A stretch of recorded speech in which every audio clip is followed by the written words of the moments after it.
Aujourd'hui, on découvre une nouvelle imprimante ensemble et ça fait un moment qu'on l'attend celle-là. Alors on a eu toute la gamme avant, on a eu la KE, la SE et maintenant il est temps d'avoir la Under 3 V3 de base quoi. Et ça va être la première imprimante Core XZ que je vais tester avec vous.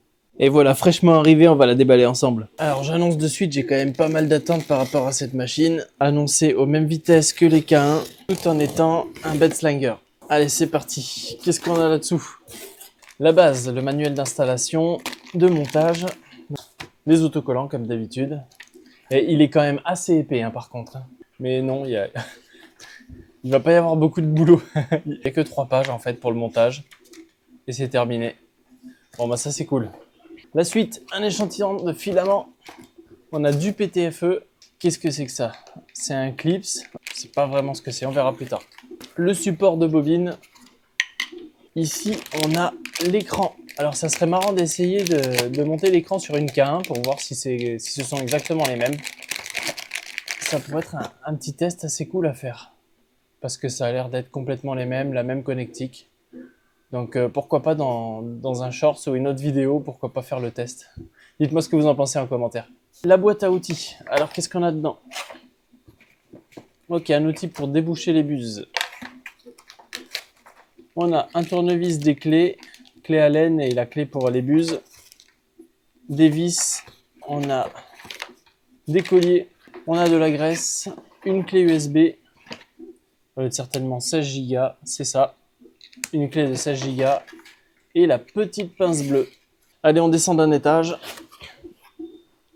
Ok, c'est beau là quand même. C'est propre. Non, c'est vraiment propre. Il n'y a rien à dire là-dessus. Donc ça, c'est tout le haut du cadre. Les axes X et Z. Donc là, on voit le système Core XZ. On a 2 moteurs qui sont quand même pas si petits que ça en fait. Et qui vont entraîner les 2 axes. On a le détecteur de fin de filament. On pourrait croire que c'est exactement la même tête que les K1, mais pas du tout. Ils ressemblent un peu, mais c'est pas du tout les mêmes têtes en fait. Donc on va voir ça, on va démonter ça tout à l'heure pour voir ce qui se cache en dessous. Hop, on va finir de déballer et on va monter l'imprimante. Ah, ici on a le câble secteur et je sais pas du tout ce que c'est.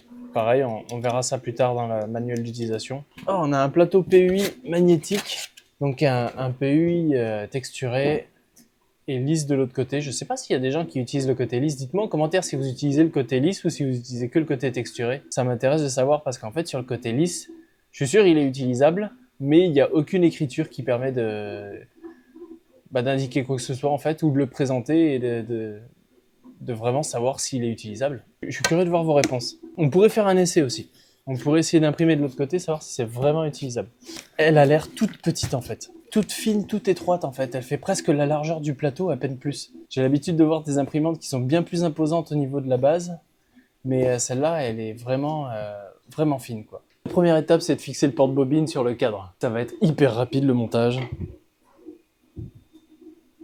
Et voilà, ça y est, terminé. Alors je sais pas du tout comment ça va réagir, mais on va voir une fois fixé, mais il m'a l'air quand même assez souple le cadre. Je sais pas si on le voit bouger sur la vidéo. Voilà, je suis curieux de voir, on va voir si... De toute façon, il a annoncé quand même à 600 mm par seconde.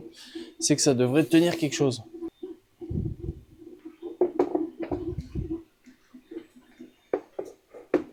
Et voilà. Je comprenais pas pourquoi il y avait ça qui recouvrait les trous pour pouvoir mettre les vis et fixer. Et en gros, ça dit de bien vérifier la tension de l'alimentation. Alors pourquoi cet endroit-là? Et ben en fait, la raison est simple. C'est qu'en fait, le commutateur de tension, et ben il est caché derrière. Il est là. Dans mon cas, il est sur 230, c'est pas bon. Voilà, parfait. Maintenant, on peut assembler la machine tranquillement. Le montage a été encore simplifié parce que toutes les vis sont les mêmes. Là, on peut pas se tromper. Allez, c'est parti.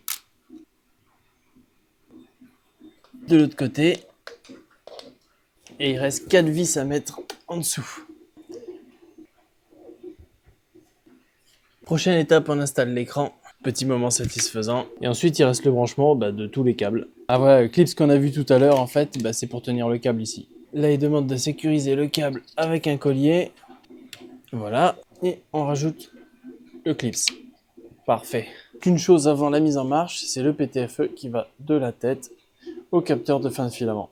La machine est prête pour la mise en marche et en effet le cadre une fois fixé il est quand même assez rigide. Mais avant de la mettre en marche comme d'habitude, on va l'ouvrir, voir comment c'est foutu à l'intérieur. Quelques vis plus tard on a la machine. On a une carte mère qui gère tout, donc les moteurs et aussi le système clipper. Le port USB est déporté et il est branché à la carte mère. On voit qu'on a exactement le même port ici, donc c'est de l'USB. Sur une autre carte ici, on a encore de l'USB on dirait et d'autres ports. Donc là, on a vraiment de quoi brancher d'autres modules, certainement la caméra ou d'autres accessoires qui vont venir. Et ça fait plaisir de voir qu'il y a des imprimantes où c'est prévu, que l'évolution est prévue quoi. Allez, on ferme ici, on va passer à la tête. Alors ils ont fait un truc assez amusant, c'est que le moteur en Y, il est trop gros, c'est pas grave, on découpe complètement dans le carter la place du moteur. Et si t'es un accro de l'accélération et que tu te sens limité en Y, tu dois pouvoir mettre un moteur plus gros jusqu'à atteindre la hauteur des pieds. Et même tu peux rehausser l'imprimante si tu veux mettre encore plus gros.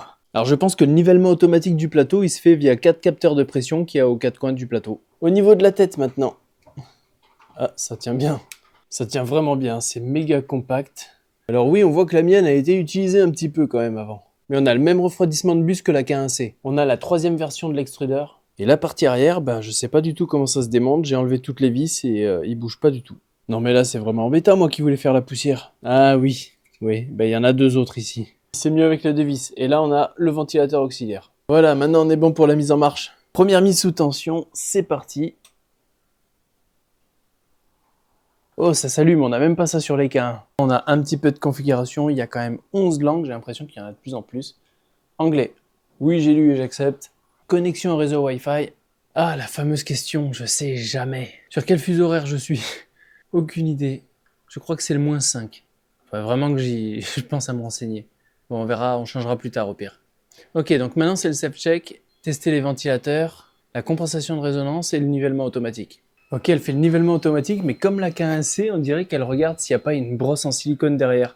Donc on va faire le test, je suis curieux de voir si je mets le plateau de la K1C, s'il va essuyer la buse comme sur la K1C. Il a terminé tous ses tests. Il y a déjà une mise à jour firmware. Il a optimisé le benchy qui est déjà à l'intérieur. Bon c'est parti, et moi pendant ce temps-là, je vais lui charger le filament.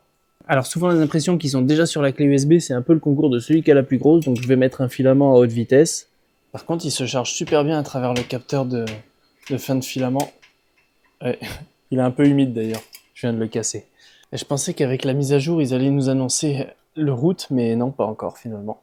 C'est pas plus simple finalement de charger sur cette machine que sur une K1. Ah, ça y est. Après une mise à jour, on recommence la calibration. Oui, on fait les deux, c'est parti. Voilà, on est enfin prêt pour lancer la première impression, donc le benchy. Et on a un benchy en 13 minutes. Ok, impressionnant. Et moi, je vais en profiter pour nettoyer le plateau. Ouais. Voilà, magnifique. Là, on peut voir qu'il y a 2 trous filetés ici. Je pense que ça va être un accessoire pour la caméra qui va venir se fixer ici. J'ai hâte d'en savoir plus. Ou peut-être que ça sera un STL pour pouvoir le faire soi-même. Alors oui, on a d'autres fichiers. Et d'ailleurs, en effet, justement, ce que je venais de dire, c'est qu'il y a un support pour caméra. Je vais marquer Cam Mount. On a un support pour téléphone, on a une espèce de spatule, des tests de rétraction, un nouveau support de bobine, le benchy, un cube. On a la même chose que ça là.